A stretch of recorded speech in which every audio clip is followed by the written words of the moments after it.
第在地新闻，继续来看屏东看守所，为着要协助收容人学一个技术、学一个功夫，所以结合着万丹相农会开创专属品牌的车轮饼。音乐人柯尚德，搁来做歌红豆泥帮忙来行销，嘛因为安尼来拍出着名声。伫前2天举办的万丹的红豆节，看守所的红豆饼就卖甲嘿嘿叫，连同新推出的手工平安茶裤嘛卖甲真抢市。红豆泥放真多，这是屏东看守所推出的专属品牌车轮饼。我们这个红豆和微笑的标志。咱像红豆饼无同，屏东看守所是米笑造型。微笑标志，希望我们的客人呢吃过之后，我们这个之后呢，感觉呢心情非常愉悦。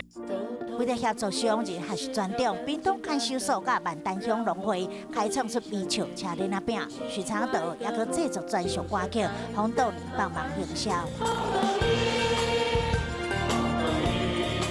这个 FB 网络点阅率高，成做屏东看守所车轮饼上赞的广告。伫12月28、29万丹红豆节现场卖甲下叫。